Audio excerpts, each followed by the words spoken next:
भारत राष्ट्रीय समिति यानी बीआरएस की नेता के कविता ने बुधवार को सवाल किया कि कांग्रेस नेता सोनिया गांधी द्वारा प्रधानमंत्री नरेंद्र मोदी को लिखे गए पत्र में लंबे समय से लंबित महिला आरक्षण विधेयक की मांग को सूचीबद्ध क्यों नहीं किया गया है, जिन्हें विपक्षी नेता चाहते हैं कि सरकार संसद के आगामी विशेष सत्र में उठाए। बता दें कि सोनिया गांधी ने बुधवार को प्रधानमंत्री नरेंद्र मोदी को पत्र लिखकर कहा है कि संसद के विशेष सत्र के लिए कोई एजेंडा सूचीबद्ध नहीं है और अनुरोध किया कि मणिपुर में हिंसा और महंगाई सहित 9 मुद्दों पर चर्चा की जाए।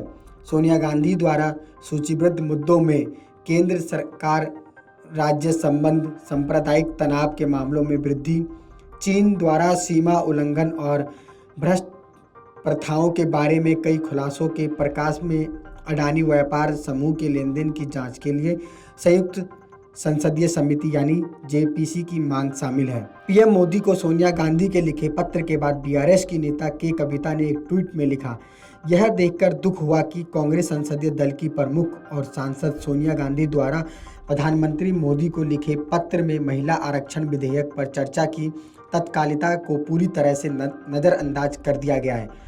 उन्होंने सोनिया गांधी से सवाल पूछा, राष्ट्रीय लैंगिक समानता के लिए आपकी मजबूती वकालत का इंतजार कर रहा है।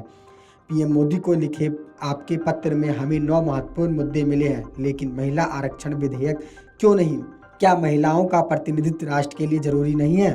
बता दें कि सोनिया गांधी से के कविता का यह सवाल कांग्रेस को असहज कर सकता है, क्योंकि वह खुद को इसके पक्ष में है, लेकिन इंडिया के कई अहम सदस्य महिला आरक्षण विधेयक के खिलाफ हैं। यह आधी आबादी से जुड़ा मुद्दा है, लेकिन कांग्रेस के सामने गठबंधन में कोई फूट बचाने की मजबूरी है।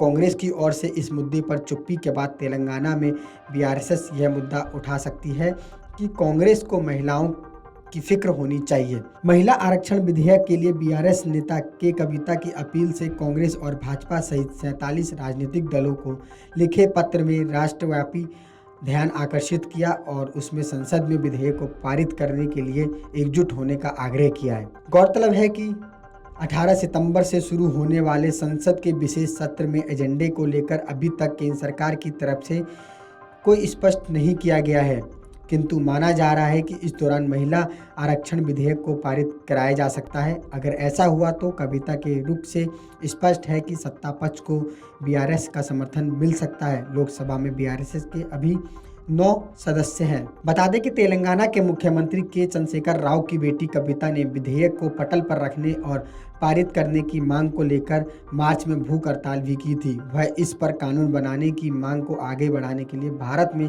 राजनीतिक दलों और नागरिक समाज संगठनों के साथ बातचीत कर रही है। Video desk अमरउजाला.com। अमर उजाला अब आपके टीवी पर भी।